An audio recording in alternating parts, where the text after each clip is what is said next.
gentlemen, welcome to the Rates and Lanes podcast. Tonight, we are going to be joined by our resident, I affectionately call him our resident legal insurance, or I should just say regular insurance expert. He helps us out, kind of make sure that we got all the right coverages that we need and should have in our policies. And he kind of helps train the guys that sell us these policies. So, he's the right man for the job. But before I do that, let me bring on my co-host, Mr. Chuck Snow. Good evening, Chuck. How are you? Uh-oh, can you hear me, Chuck? Oh, Rico, how you doing, buddy? Doing well. I can hear you. Before it was a little, when you're doing your introduction, it was a little broken up, but I'm hearing you fine now. Good deal. Hopefully that just maybe a slight little glitch. Hopefully that's cleared up. Well, let's bring up our man of the hour, our guest of the hour, Mr. Tommy Root, because we don't have him for a long time. As the old saying goes, he's here for a short time, for a good time, not a long time. Thank you, Rico, and thank you, Chuck, for having me here. Good evening, Tommy. How are you, buddy? This thing here. I've been called the son of a trucker. My granddaughter told me a dinosaur in trucking, and somebody called me a godfather trucking. I don't know what I am, Chuck. Maybe you need to define me here, but I'm all over the board. But as you know, my father's a trucker, and I'm involved with the Motor Carriers Insurance Education Foundation. So anything involving insurance and all that we're really part of, and I welcome any questions for that. But I appreciate being with you two gentlemen. Well, no, it's great to have you, and you're certainly an inspiration to all of us. You keep giving, and you've given a lot to our industry. On behalf of the industry and on behalf of this show, we want to thank you for everything you do. I've certainly called on your services a number of times in my career to just shed some light on things. And one of the things I do want to talk about today, we seem to have an uptick. We keep having an uptick in crashes. I realize an awful lot of those crashes, about 75%, are involved. Four-wheelers are involved who 75% of the time are causing the crashes. The other 25% of the time, it's the trucker's negligence. What is I guess the best thing to do is, what is the best way that we can defend ourselves or prevent having nuclear decisions? Because I think every single person that operates trucks that goes into the United States, especially, has, I think, the thing that keeps them up at night is the thought of a nuclear decision against them. What can people do to? I know there's not a whole lot you can do, but what are some things that we can do to just lessen that blow? Okay. First off, crashes happen. Sometimes not the insurance at fault, sometimes the insurance at fault, whatever. So we recognize crashes happen. So we got to be prepared for the crash. The first thing, Chuck, you got to do is set up your business so that you can survive after a bad crash. That means have no assets in your company except what's needed for transportation. If you're a proprietorship, start an LLC. If you own a building, put it in a family trust. If you own trailers or trucks, mortgage those out or lease them from somebody else. So at a point in time when the crash happens, it's bad enough, the insurance company approaches the plaintiff and says, look, we got $1 million worth of coverage. The insurance company has to offer the $1 million. It's their obligation to get you insured out. We can talk about that, a whole different subject. Now, you can go ahead, plaintiff, and keep suing, but you can't collect anything except that $1 million. So now they've survived after that. They got assets put away, brokerage or truck leasing or homes or warehouses. Now they can borrow more money and keep that part. The second thing they can do, Chuck, is do the one that we talked about before. You got to have cameras. You got to have more cameras, the better. You've got to have a front camera, absolutely necessary.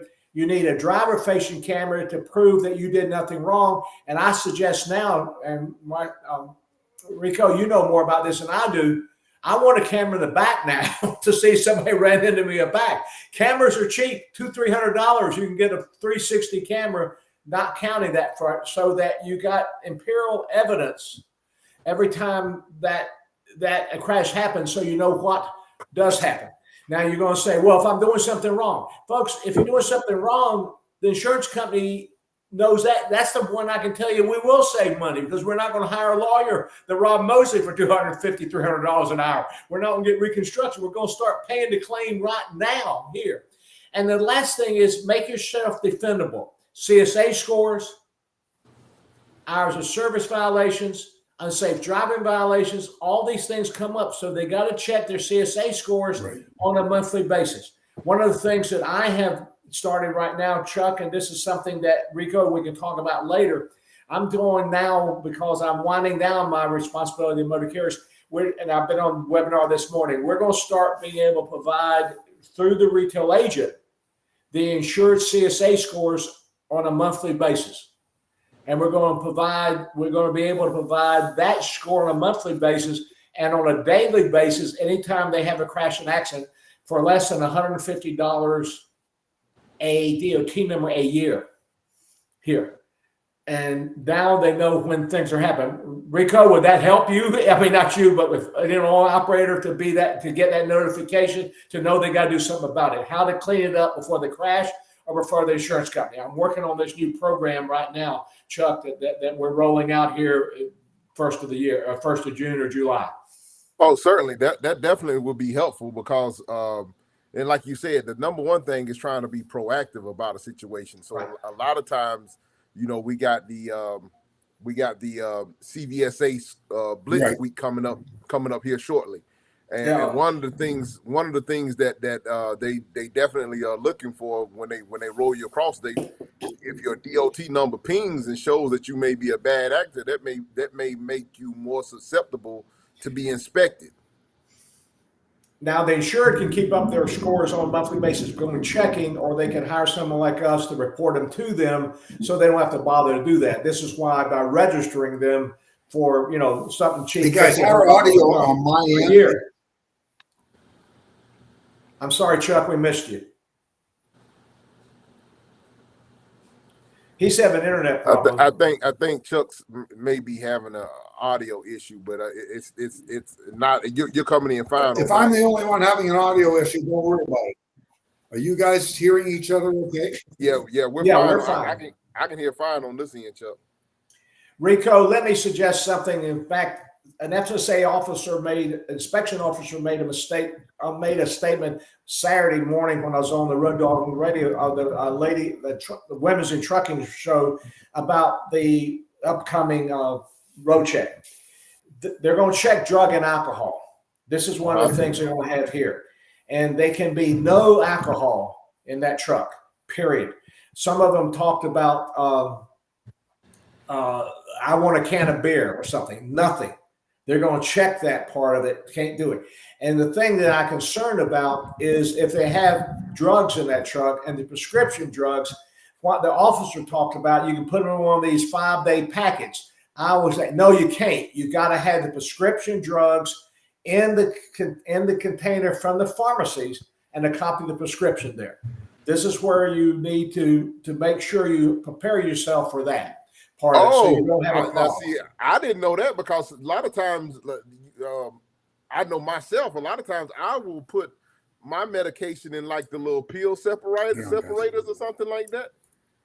And Rico, every other month I go through and take almost 2 hours to put things in bags here. And when I go on a trip, I pick up bags. But the officer is going to see it, the pills in this thing, they don't know what they are.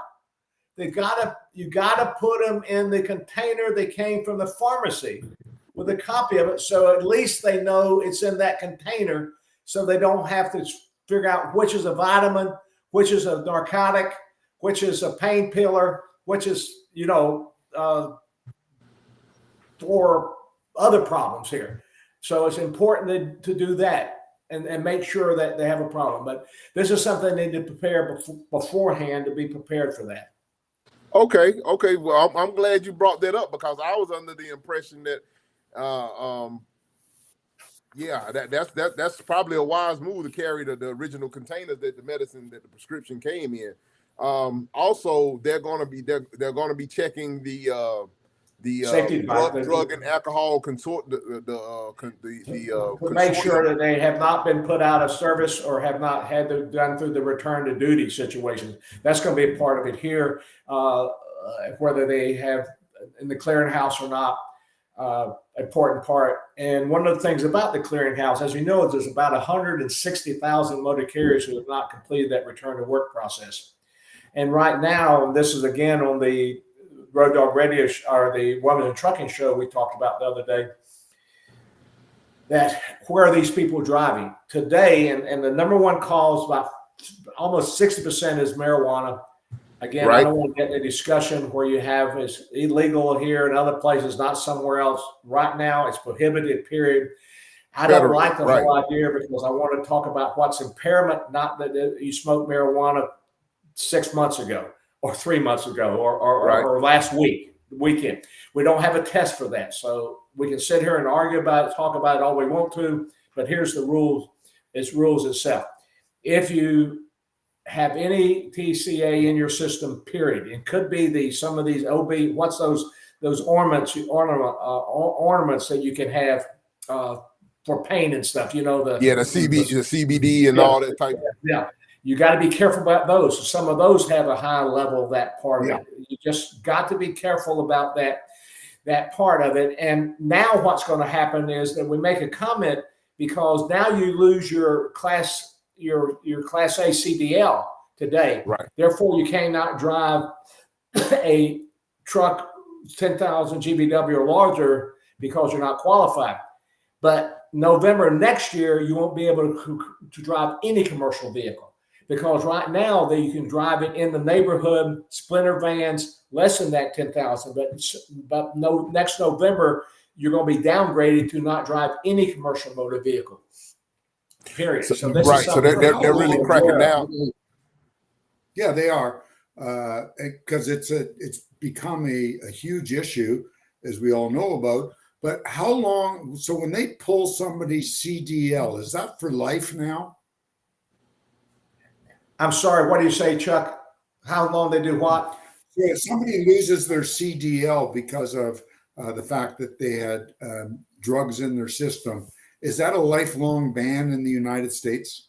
No, yes and no. There's a return to work process where the SAP, the special provider, and the Rico can go through and get a program to rehab them and then have a more frequent test and go through a system. And you would get the MOR, the medical review officer set that up. You have the SPAM, the person the specialized drug professional that helps them walk through that. And it's not that hard of a process. It's just you got to do it. And the problem you have most of the reason, and this is purely unsubstantiated, and I'm not throwing anybody on the bus, but very honestly, I think a lot of them are people who don't want to give up marijuana. Oh, absolutely. Don't want to give up these kind of things, so they don't want to go through the process. If Absolutely. You have this part of it. Now, there is something, and I love the government with this, and I'll just make a note on this. I'm dealing with I went to Matt's with you, Chuck. You remember I went to Matt's there, the Mid-American Truck Show here, and they had the guys from the FMCSA did that panel here. They're going to get rid of the MC numbers. Rico, do you know when I first talked about getting rid of MC numbers? I'd imagine probably about 30 years ago. 1996. And actually, ISO rewrote the motor carriers coverage form from the truckers policy in 1994 in anticipation of the MC numbers going away. So I asked the people on the floor, when is it going away here? Part of it. Okay. And the point I'm making here is government moves slow because we do have something that might give us some relief on that, and that's oral fluid or saliva testing, which will show up in your system supposedly less often than you would with urine now. But that was a year ago, but they still haven't got 2 laboratories to be able to do that protocol. Because what you have to have is 2 different methods to check a positive, so it's truly positive, not the same lab. So if that ever rolls out, that might be some solution to try to limit the time that you'll show positive from when you use. Now, I'm not ever encouraging somebody to use it, period. You find be exposed with it, but it might get bound, particularly marijuana, to more was I impaired or not, that part. But now when that becomes available and you need to track that, it'd be my suggestion that you definitely want to use that at post-crash. But now, Tommy, so I got a question because it seems like a lot of people, a lot of different companies have moved more towards doing the hair sampling test. How would that affect? Because from what I understand, the hair sample testing actually lasts longer. That shows can go back further in your system. For you who have hair, unlike me, that's part of it here. Rico, the hair testing, the problem with hair testing, and there's some major companies, that's a lifestyle choice. What they're trying to say is we don't want anybody ever been involved in trucks that we had. Right this minute, the hair testing is still used as a pre-employment consideration, but a violation of the hair testing is not now reportable into the Drug and Alcohol Clearinghouse. In fact, you would have to do 2 tests, hair test, and then still do the urine test. And the statistics show, and I can't quote them off of here, but their head test fails about twice as many as the urine test, or 2 times more than the urine test, that part of it, because this goes back for 60 days or longer, part of it here, where urine probably stays in your system somewhere around 12, 15 days. Supposedly saliva would be a day or so. So I'm quoting off the top of my head these kind of time frames, but that's the problem. And these people, and Rico, we don't want people impaired driving a truck. Absolutely, absolutely. I'm in total agreement because I'm from the standpoint of why would you jeopardize your livelihood just for a simple high? I mean, I understand, people want to feel good and everything, but I can find other ways to kind of get a buzz, so to speak, naturally versus having to have some type of marijuana or whatever else that you may be using, whatever else you may partake in. I mean, guys, that's the law. That's the law, and everybody's got to respect it. The law is not made for certain people; it's made for everybody. And Rico, I don't think you remember a time before drug testing. Tommy and I certainly do, and I've heard stories. Well, and they're true. And we had an awful lot of impaired drivers out there that were intoxicated by drugs. And a lot of those drugs they all impair you. And the pills were a real issue because, you put pills together with irresponsible people and maybe inexperienced people. And then on top of that, with paper logs that were easily cheated, and guys would, run coast to coast with 3 and 4 logbooks, and it was very dangerous out there, and it's become dangerous again for different reasons. And I guess we're seeing a real uptick in drugs, especially marijuana, because it's prevalent out in society, and it's I think about 22 states now have legalized it. But the feds haven't until they can figure out a way around, to effectively judge levels of intoxication. It will be illegal, and that's how we all earn our living. It's pretty easy if you respect your job or respect how you bring a paycheck home. So You're right, Rico. People have to, if they want a little buzz, they should go drink a couple of beers on Saturday night. Not Chuck, its impairment is not just the intoxicated. There's a thin line in that part of it. So it's the level of impairment. They just don't have a way to measure it. And having never smoked anything in my whole life, so I can't even do this. I wouldn't know how to inhale if this was the choice here. A brownie, the difference in a brownie and the ointment and smoking it, and even secondhand smoke is there. So it's a real problem. And in one sense, Chuck, and Rico, I agree with lifestyle. We don't want anybody in the truck that has any preponderance to indulge themselves in anything that impairs their ability to drive that 18-wheeler. It's tough enough to drive it anyway without having something that affects your reaction, your perspective of something. But by the same token, it's a lifestyle. We just haven't balanced that part of that part together, and it's going to happen soon. Sooner or later, they're going to come up with testing and their stuff. But right this minute, it's up in there, and you're absolutely right. It's the law. There's no excuse for it, you know. And I got another question. Go ahead. I got a Rico. question for you, Tommy. So, and me and Hank Seaton, we were talking the last time that he was on. When we were talking about how now with a lot of these newer broker contracts are going through the RMIS system, where it's basically a boilerplate electronic signature signed. There's no way to strike anything from a contract, so on and so forth. So how would that affect if you did a spot market move, and say if you got a load of produce or something, or high value load or something like that, but you don't have any way to you have no way of knowing what the insurance limits are because it's a RMIS contract. How can someone kind of navigate dealing with these newer broker contracts?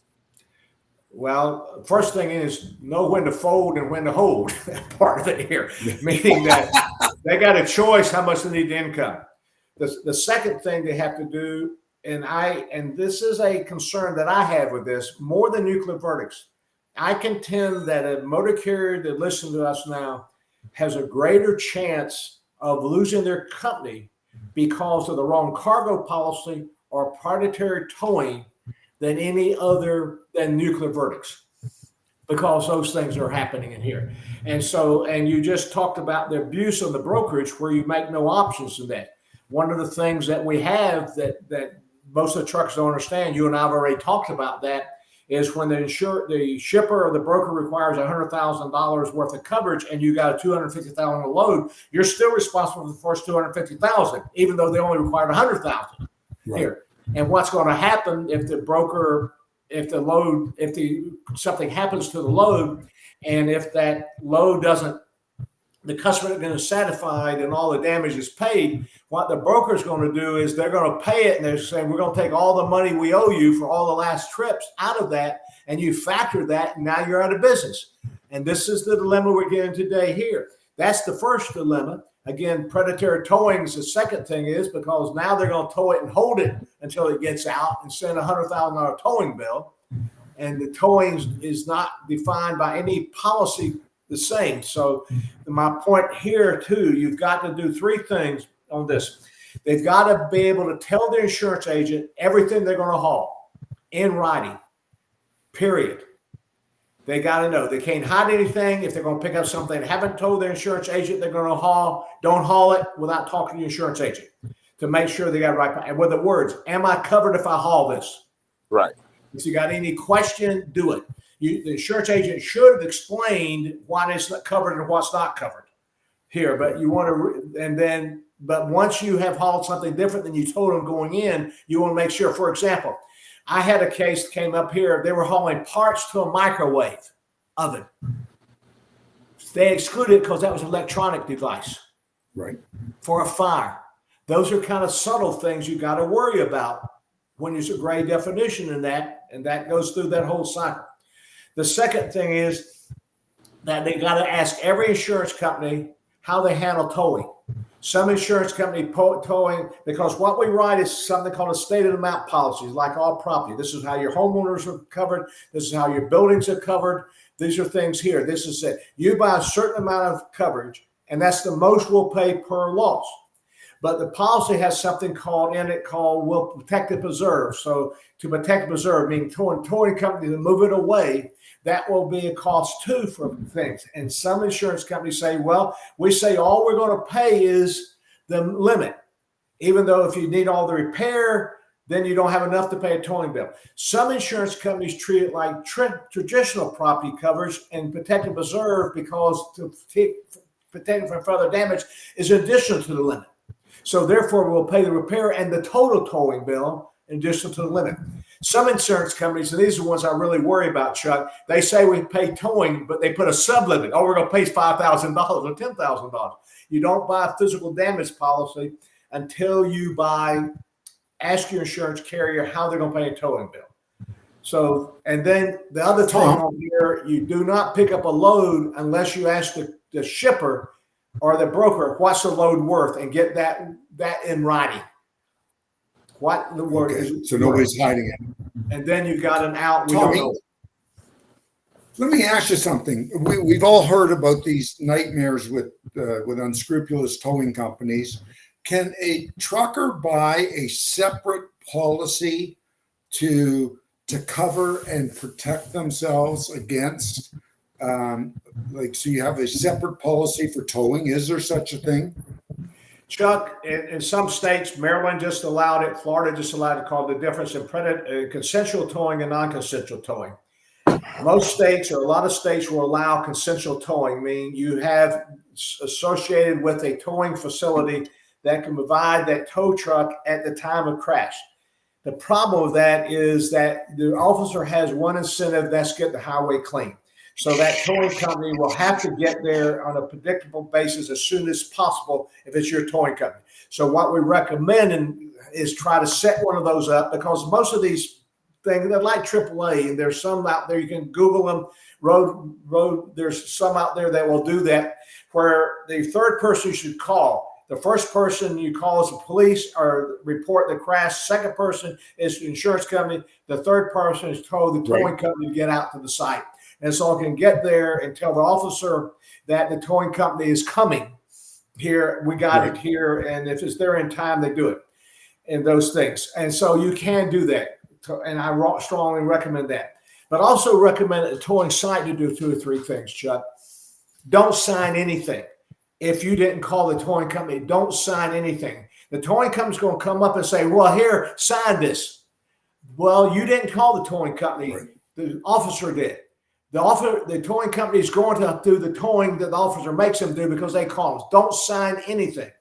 Then take a picture of all the equipment, how the vehicles were landed, and how many people out there from the towing company. And then find out where the vehicles will be towed to. Report that to your insurance company as soon as possible so they can start taking action at it. That's the only way you can fight these things today, Rico. Okay. And so you're saying that one of the questions that we should always be making sure that we're asking if you're working on if you're dealing with a different load all of the time, of course you should know this if it's a direct customer or someone that you're dealing with on a regular basis. But especially on the spot market, we want to be making sure to ask how much coverage is needed for that particular cargo that we're hauling. And you talk about the spot market, the loan boards. I mean, I don't have to tell you the double brokering fraud out here. So again, just to call, you don't take a load from a broker unless you go to licensed insurance to make sure they at least have a bond there and they're have an MC number. You never take a load from another trucking company here, and because that's what happened. And if you're a trucking company, you never give another trucking company the load, because that's a violation of MAP 21 unless you got brokerage authority. Yeah, because so they changed you got to make sure the bill of lading is in your name, not some other trucking company's name, and never receive a call and said, "Oh, you gave me the wrong address on the bill of lading. Take it to this other address," or they changed their mind. You never do that without stopping and verifying back to the shipper that they called you to change that. Because what's happening is, off the load board, they get the numbers, they get your name, they call you up halfway through, say, by the way, it's not bin 43, it's bin 85. And they got that bin 85 sitting over there, delivered there, and it's their own and never gets back to the shipper. These are the things they got to be aware of. There's just so much fraud out there. That's a real concern now. So this is what I suggest checking those kinds of things, Rico. Couple more questions along that line. And when we're talking about picking up loads, picking up spot market loads and things of that nature, a lot of times, especially with produce, you get into a situation where you want to have the ability to be able to go on the dock and count the shipment or even pulp the shipment. But a lot of times now, you run into situations where you're not allowed on the dock, and a lot of times they put certain things on rate confirmation saying that the driver must count and inspect. But if you're not allowed to count and then inspect it, then how should you handle that when it comes time to sign the bills? You sign it and put on the sign thing, load, shipper, load it and count, and take a picture of the seal. Period. And that way you say, I don't know what was put in there. I received it already sealed, and make sure when they get to the end location that it's still sealed. What about NAI, like not allowed to inspect or anything like that? I know. Well, either way that, but the traditional mode, Rico, is shipper, load, and count is how the terminology, that's a terminology in the art that's being recognized, that we're not responsible for it because we didn't load it, we didn't count it. Okay, that's just a terminology that we've used in insurance and that I think has been prevalent in the marketplace. But you're a driver, you know that. Maybe I'm wrong, but some notification, I didn't know it, I didn't have anything to do it. Then find someone to seal it. My other recommendation now, because a lot of thefts are happening, Rico, where they don't seal the whole load. They just seal pallets they don't seal the trailer anymore. They just take pallets out the back. So every time they stop, walk around and make sure it's still sealed when they get back in the truck. Walk around the back of the truck. Take that other 52 feet instead of going to the cab and walk around. They need to exercise anyway, right? You got that right. And make sure it is still sealed on that part. And then find someone to receive at the other end, still sealed. Then maybe put a lock on the trailer with the seal. Could be. Right. I suggest having 2 doors. Most reefers do. But even a dry box, you do want to have a lock and a seal if possible, because you just don't know. There are some pretty sleazy crooks out there. Chuck, I've seen them take the back doors off and put the back doors back on. That way you didn't break a seal. I mean, that's just going all the way out. You got to have something valuable. And the problem they don't think, Rico, you know this part of it, it's not the high value thing's been stolen. It's anything that can be sold in a non-franchise flea market, or at a flea market, a non-franchise franchise. So canned beans or canned soup or diapers or toilet paper. This is what's being stolen because you can get rid of it. There's no serial number on it to a local convenience store. And nobody's going to be put in jail for stealing a couple pallets of toilet paper. So this is where we are today in this real weird marketplace that we're in. So I do have a question, Tom. I know that years ago we were doing a lot of work with chemical and ingredient companies, and there was a lot of what we used to call blind shipments. So we would go into a shipper, and we would, in Philadelphia, let's say, and we'd say, we want to load going to Chicago. We were told this by the customer, okay? But we had to relay this to the carrier. And the driver would have to ask for the load from Philadelphia to Chicago. Meanwhile, that load was really coming up to Canada, and we would get we'd get the driver the custom papers after. We'd send them to the U.S. border, and the guy would pick it up on his way in through a broker. What happens now? Because now all of a sudden it does look like it's some sort of a double brokered scam, because it's, here you're picking up a load in Philadelphia, going to Chicago, but you know darn well it does sound a little fuzzy, but it does happen a lot of times where somebody doesn't have the rights per se for those Canadian products for that product to be sold in Canada, and they're doing it anyways. And that does happen in the chemical industry. Well, Chuck, you got to be real careful about this. Again, with the MAP 21 rules and the brokerage rule is that one trucking company cannot give it to other trucking company without brokerage authority. So the only way you could do something like that is the old way, have an interline agreement with a trip lease, where the second trucker leases their authority of the first trucker, or vice versa of that truck. But you also have to worry about some insurance policy that says that we're not going to pay unless that bill of lading is in your name. Right. So it's just something, if this happens, you got to work it out with your insurance company and making sure you haven't double brokered it, and make sure the shipper puts both names or recognizes that interline agreement and or trip lease. Right. Now, is that done very often? Like I remember the old trip leases back from my former gypsy days. Is that done still at all? No. In I fact, think so. FMCA even asked you to do trip leasing, and if anybody says yes, they don't know trucking anymore. That's the case, because trip leases don't happen today. Everybody's got Okay. authority to haul anything everywhere. This back where you had to have, for public convenience and there, and you had to prove convenience and necessity before you get the authority, and you had to file your rates, and all that's back pre-80 days and pre-IST days. So that way. Yes. Chuck, Rico, you don't remember this too, talking about all this stuff Chuck and I got. Remember when we used to ask him, Chuck, what's your good driver's license number? Because everybody had 3 or 4 before the CDL became in place. Yeah, because guys would get tickets down in Georgia or Florida or something, or South Carolina, and they would get another driver's license and another name, so because they hadn't paid the ticket in that jurisdiction. All sorts of crazy stuff happened. Right, it's all gone. Yeah, thank God. That was 1994 that they changed the CDL requirements, but that's an important part. Anyway, but I can't emphasize enough about these people communicating with a retail agent who understands their business, Rico. That's the important part. I was with Bob, your agent, by the way, in Orlando last week. The president, the person who heads up your agency, Rico. We talked about you for a few minutes. That area, but Bob Fuller is his name there. Okay.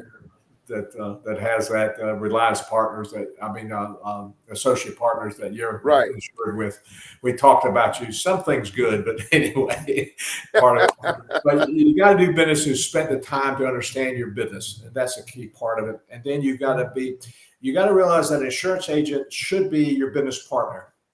You should expect them to do more than just deliver the policy. You should they should explain to you what it takes to be an insured, meaning that you got to report your vehicles. We want to know about your drivers.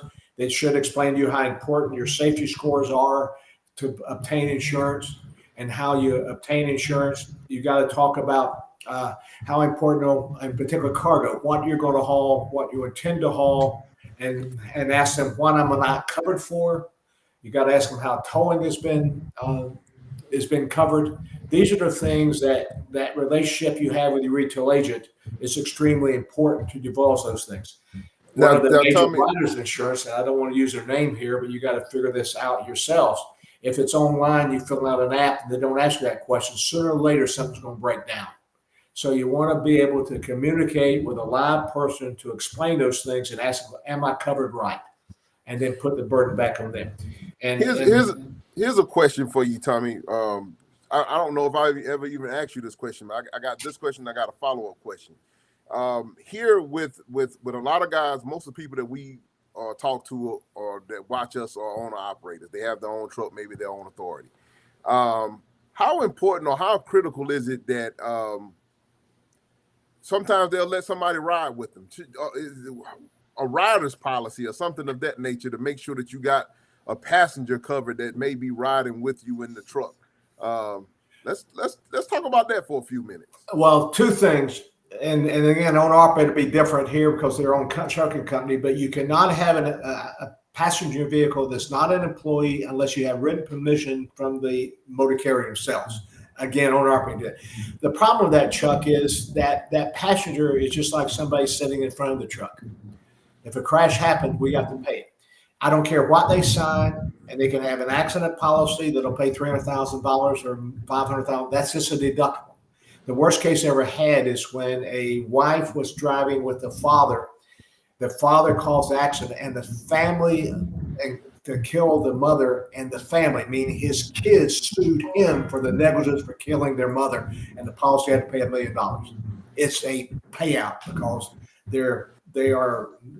they are subject to the damage being done, and that's a problem with it. It's to be nice. Some trucking companies insurance companies allow it because it makes the driver feel more comfortable as long as they have a good safety record and long as the people in it are not children. That's a real problem with the lifetime of the children part of it. And Rico, I understand the value of riding in a truck. I understand the value of taking my kids and my grandkids or my spouse with me for comfort, if I ever had one anymore, and comfort in this part of it there. But by the same token, that if something happens with it, I realize those damages are going to be paid under your policy. This is why insurance companies do not like that. Yeah. That's something we never discussed, and it just popped in my mind. Maybe to ask that question because a lot of times you see people riding up and down the road all the time. They may like I say, they may have the son or daughter riding along with them, and but I just thought about what's the kind of the flip side of that scenario. The only way to make a suggestion of that, if it's your spouse, to get their CDL and employ them. Then they'd be covered by work comp or act, and they're not subject to, because there's employee exclusion in the policy, that they're not an employee. I mean, they're employees, so therefore all the liability policy doesn't respond. Now, I know that doesn't help getting their injuries paid for, so that's the conflict. Right. Particularly if it's a family member, you want their injuries paid for, and that's the big policy, is the $1 million coverage on the auto liability. But from an insurance standpoint, that's a real problem, Rico. So we talked about before. We talked about before, but like during the pandemic when truck prices were going sky high, were just going through the roof. Now things have started to kind of take a turn, Tommy. Things have started coming back down to earth. Values are dropping on trucks and things of that nature. And if we gave out the advice before about making sure you call your insurance company and make sure you raise the value of your truck and your equipment and everything like that, how should we proceed going forward right now with the values and everything coming back down? But a lot of us have any insurance company now giving any relief right now. Just at renewal time, you've got to be careful and get an appraisal or go through the blue book or go through some auction results to make sure the value of the truck here is what it takes me to replace it in real dollars, just like it here, and do that every time about a month before renewal time and get an appraisal. In fact, I did this the other day. I had a car coming off of a lease, and I went and said, this thing, you can buy a car. So give me a price, what it costs my car. Now, when I bought the lease, I know if I want to buy the car or not, what to buy on, he says. But that's what they need to do. Go to the dealership, get an appraisal. And that's what the limit they should insure it for. Tom, let me ask you a question, though. We just got through a period of time when trucks were certainly overpriced. So you have somebody that went out and they bought themselves a fancy Freightliner and Coronado or whatever the hell they are, or Cascadia, and they paid, up here in Canada, they were paying $250,000 Canadian for basically a plain Jane Freightliner Cascadia with a little bit of chrome on it. Today, I would imagine that same truck that they may have bought 18 months ago is probably worth 70 if they're lucky. Right. They still owe probably a good 200,000 on it. What happens if they write that truck off? Well, they need gap coverage. They owe 200,000. They need to insure it for 200,000. Gap coverage, because the policy says we pay ACV, not what you owe on it. And so the insurance company will be, and if you can replace it with 70,000, they'll just give them 70,000 or give them a replacement unit for 70,000. If they owe more than that, then they'll owe it themselves. The insurance company will not pay that difference between what it's worth and what you owe on it. So you want gap coverage. But a lot of these contracts, Chuck, that they sign with leasing companies, even finance company, include gap coverage in the contracts. So what they got to look at, and maybe it's too late to see that if it's demise, if the truck's total, I don't owe any more than what it's worth at total time. And so that's the contract thing that you have here. But that's a real, when we teach this, if they have a mortgagee, which you would have to have, or a leasing company that has proof of coverage as a mortgagee or a lost payee on the policy, to make sure they got that gap coverage, the difference between the value and what it's worth. But that's the problem you have now. But my personal opinion is those smaller truckers, they need to walk away from those kind of contracts because they'll never recover that enough in this marketplace where you're not getting a revenue per mile that you did before. And it was a real problem. It was an anomaly in the whole world. It's kind of turned everything upside down. And we're still facing all those $3 out there and the shortage and the trucks and the demand. And now we got more capacity than what we have demands. And, we still haven't recovered for everything involved in the COVID crises that we had that started, 6 years ago. Yeah, you know what? An awful lot of the guys that bought trucks for $250,000 that are now worth 70 are giving those trucks back to the finance company or the leasing company or the bank, saying, "I just can't do this anymore because the market's not allowing me to spend in this market. I can't spend $5,000 a month on payments." Right. That's the problem. Yeah. Yeah, it's getting really tight. Well, Tommy, I'm looking at the time, and I know you're short on time with us. But before we let you get out of here on us, let the people know how they can find you and where you guys do a lot of your work at. Well, I'd recommend simply to send me at email. They got my name up there, Tommy Rook, lowercase, but one word instead of two, at AOL.com. Tommy Rook at AOL.com to get me. But again, use my name and just instead of putting the space in it that we have up here, just put that they have on the slide there. Just put that name, AOL.com. Answer insurance questions all the time. I don't have anything to sell except what my father taught me as a trucker. Chuck knew my father's business here, and I know insurance, and I'm willing to help. I love trucking, and I'm willing to help a trucker any way I can. This is why we're on these shows, the radio shows and all that, just to get the message out, because it's a difficult business to run a trucking company, and it's even more difficult to understand all the things that we talked about today, the oh my goshes. You want to drive, you want to deliver, but there's a lot of underlying current here they need to be aware of to be successful.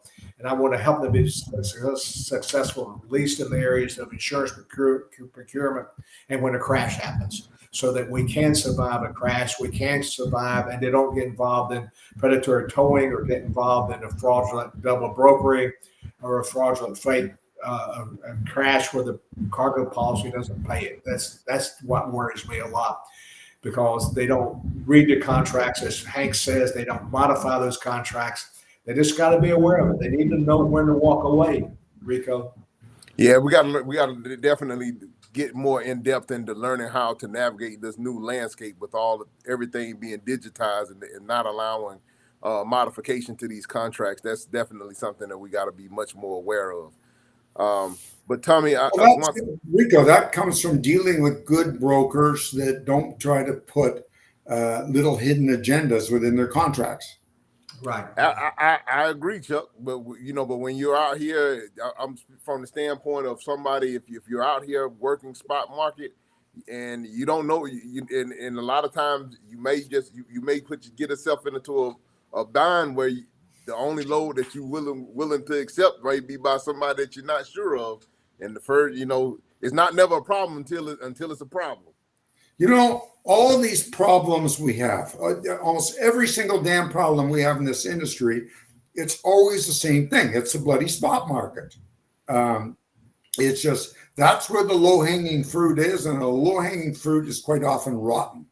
And if people would get away from just dealing on this spot market and running all over North America and just do what we've been talking about for years, go from point A to point B to point A, even have a three-way, okay? But at least you know where you're going and stay within a geographical area. Most of these problems go away. Chuck, yeah. Let me add this, and I got about another couple minutes here.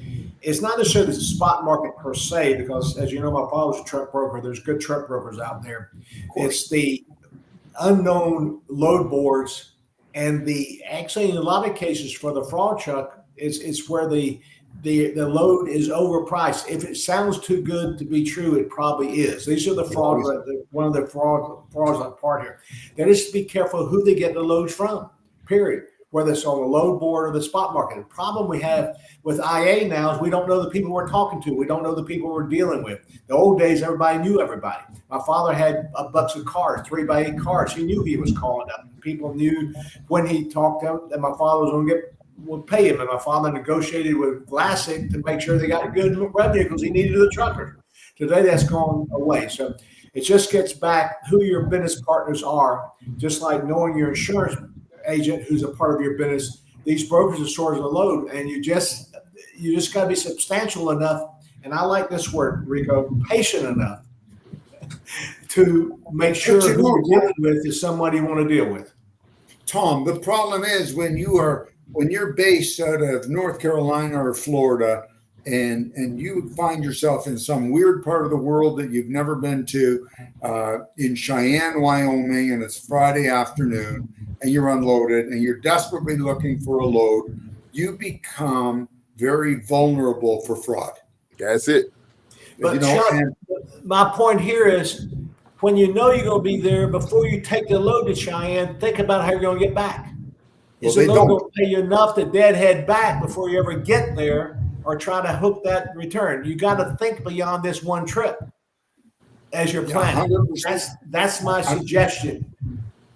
Unfortunately, we have a lot of newcomers in this business that don't know enough to think ahead. All of a sudden, somebody offers them $2 a mile to go to the middle of Nosebleed, Wyoming, and they've got a 800-mile deadhead to get back into where there's decent freight, and they're not figuring that part out. They're just thinking about the $2 a mile. They're getting to Wyoming for 3,000 miles, and they're looking at that $6,000 that's going to be eaten away very quickly when they have to start deadheading. Chuck, I gotta end this, but this is the problem that the insurance companies have. They don't know their own business. We want to insure people who know their business and not financially sound. This is a real concern we have in this. Guys, I really appreciate it. I'm sorry I had to leave. And thank you so much for joining us. We appreciate you, Tommy. You have a good one, my friend. Thank you again for being so gracious with your time and coming on to explain. Anytime, guys. Have a good evening. Thank you. God bless. Talk to you later. Bye. Take care. So that was our good friend, Mr. Tommy Rook. He always a good time having Tommy on. I'll tell you, a wealth of knowledge. I'm always amazed at how much stuff he kind of retains off the top of his head and can kind of help go into to help you figure out which direction you need to be going in. Sage advice, definitely sage advice. Chuck, man, I've been gone, got back in from a cruise yesterday, and I'm looking at, I saw a couple of things. Looked like we had a couple of more trucking businesses that went out of business while I was gone. Yeah, well, there's this one that's finally Arnold out of Dallas, Texas. They're 92 years old, and they've gone into bankruptcy. I just commented on that one. There's usually, when a company that old has gone under, there's usually some circumstances behind it. I would imagine maybe newer management that just did hear the understanding of the industry, perhaps, and they expanded. Who knows? They may have had some crashes that we don't know about. There may have been problems with a family that owned it. Eternal bickering, and they may have had to shore it up, and nobody wanted to shore it up, and they decided to close it. Who knows? Pretty sad. And we're just starting to see the start of this. We're nowhere near the finish, and this is the culling of the herd that and it's painful. Nobody wants to see. I hope nobody wants to see somebody else get thrown out of business, but it's going to happen. And that will make the business strong again. So we're certainly we're seeing this culling of the herd where the weaker providers are they're getting their loans pulled. And I know for the longest time the banks and finance companies were very leery of repositioning or repossessing trucks. They're not so leery of it now. They're doing it all the time. So, have you heard anything about that? The Raven company? That's another one I heard about. They're same thing. They've gone bankrupt. I didn't know them, but I heard they're under. Yeah, they're falling like flies. Yeah, I was saying, I was having a conversation with somebody, and I was just saying, it's a tough time in the business. This whole year has kind of been a tough time, but I think that if we can, if for those that are still that can make it through, I think that the tide will turn. Not saying it's going to happen overnight, but I think that if you can make it past this tough time right now, when you like to say the culling of the herd, where we can kind of get the load to truck ratios kind of back in somewhat of a balance to where we can kind of demand a little bit better pricing. I think things can have a chance to look more positive going forward. What we really need is to do this effectively. We need to have a dumping ground for other than North America for all these trucks that are hitting the repo line. Okay, if they could be sent to some, whether it's somewhere overseas, and a lot of countries don't want these trucks because they only deal with cab overs. But I know that certain regions, I believe South America, Central America will use them, Africa will use them. But I know in Europe, I think I've seen one conventional in my life in Europe. They stick to cab overs because you've got deliveries in. The only people that buy conventionals, of course, are collectors.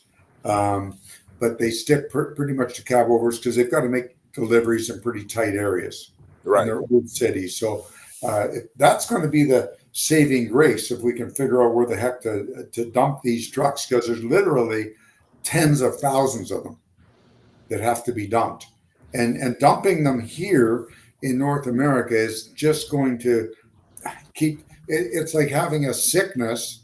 When we had SARS, or we had the coronavirus that was so prevalent, we had to isolate people. We got to do the same thing. If we bring the trucks back in, we're infecting the herd again. So we really need to get them out and away from this market to create that shortage of equipment so we can get the prices up. And I think everybody wants that. Absolutely. Well, with that being said, I'm not sure what we got to put our minds together on what we're going to do next week. But this week has been a good week. I gotta get with you offline and show you some clips that we got and see how we think about those, and hopefully we're gonna start trying. So, ladies and gentlemen, if you would do us a huge favor, we're gonna start trying to do a little bit more shorts and reels and putting some more things out on social media. But if you definitely help us by liking, sharing, and subscribing to the channel, that will definitely help us. We're just trying to grow the channel a little bit more, trying to get more information out there to people.